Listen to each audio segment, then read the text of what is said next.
Yeah, can I get a medium vanilla iced coffee and 2 chocolate chip cookies?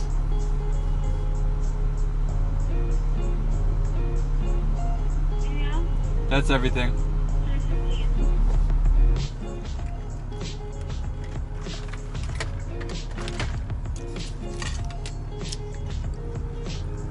Now that we got that, we can start the day off. Alright guys, so what's going on? Today I want to make a video about the maintenance cost, or like the running costs of driving a BMW 335i, or mine's an XI actually, so 335xi, a 2008 coupe. So if you guys are into looking into any of these 3 Series models, this is the type of video it was going to be. I was thinking like for a while today, like what type of video I was going to make, that type of thing. And then I stumbled upon Parker from Vehicle Virgins. I don't really watch his videos that much anymore, but it was in the suggestions and it just popped up. It was about the running cost on his Lamborghini, and I was like, oh, I could do that on a 3 Series. I think a lot of people would be interested in that. So I have the N54 motor. I've had the car for about 6 months. I got in about October, I want to say, and it's like mid-April now. So about 6 months I've been driving the car, and for the most part I've been pretty much problem-free. There's a lot of people who are going to tell you that the N54 is like really unreliable and that type of stuff, but you just got to make sure that you do all your maintenance, everything, like check up on it and all that stuff, and you should be okay. I've had 3 oil changes in this time, but there's going to be oil changes on every car. I've been doing it every like 6,000 kilometers because I got a warranty that kind of, they want you to do it like on that much kilometers. And each oil change, as I got the thing here, it costs $151.95. That's Canadian. So if you're American, it'll probably be cheaper. But yeah, so obviously any like performance car, especially any European car, you're gonna pay more on the oil change than something that's not as high end or whatever. But honestly, if you're not, I drive a lot, and if you're not driving this much, then the extra like 50 bucks or whatever on the oil change is not going to be too big a deal. It's not killing you too badly.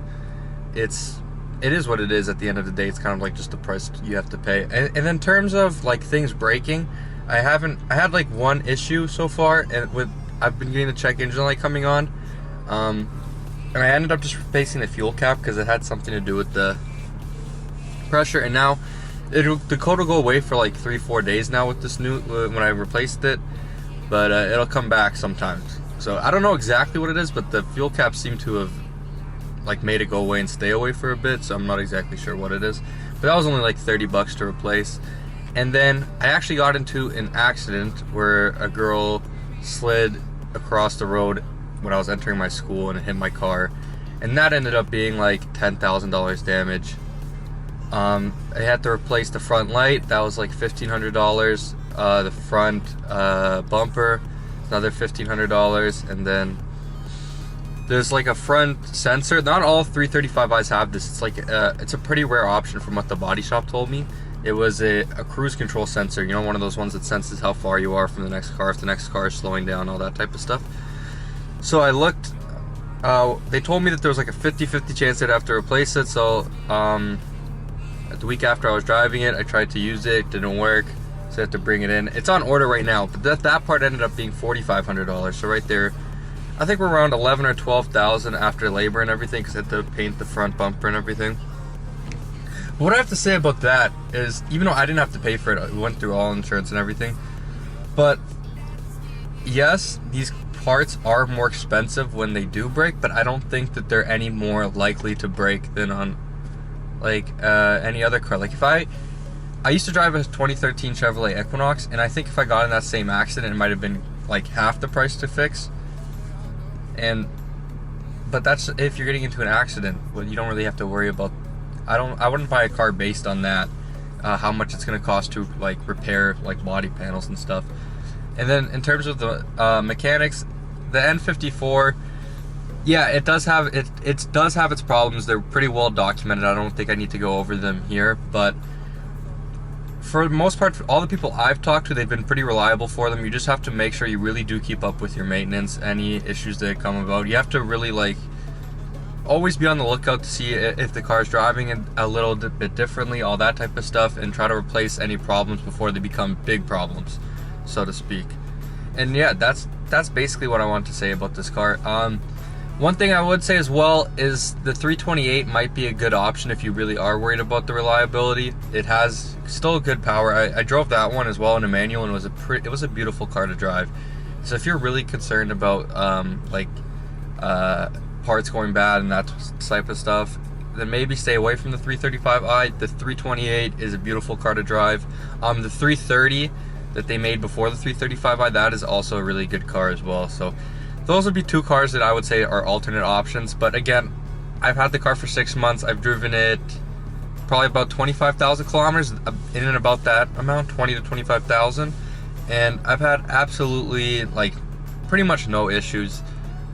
The car has been dead reliable. It gets me to school and back every day, and that's a 100-kilometer trip. So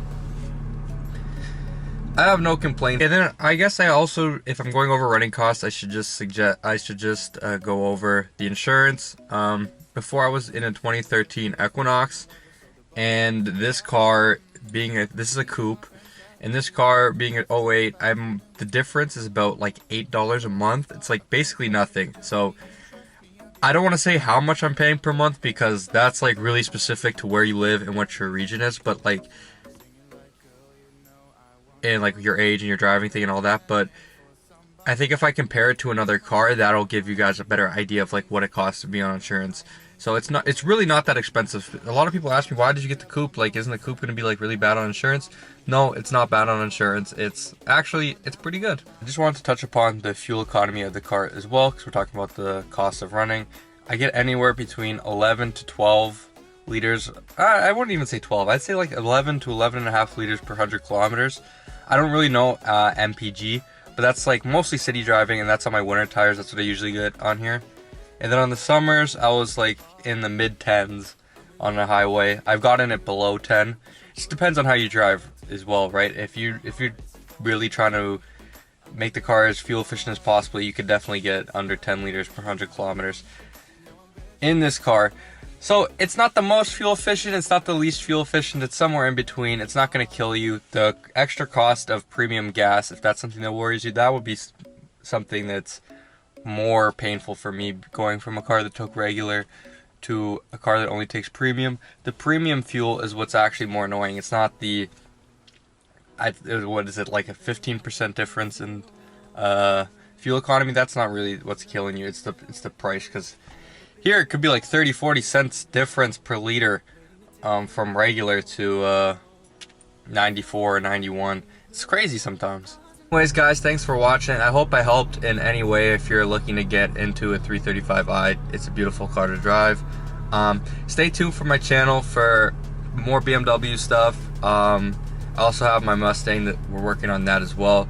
Stay tuned for stuff like that. I'm going to be modifying those cars in some ways, and some vlogs on the way as well. Today was more of a just like informative video that I just thought of today.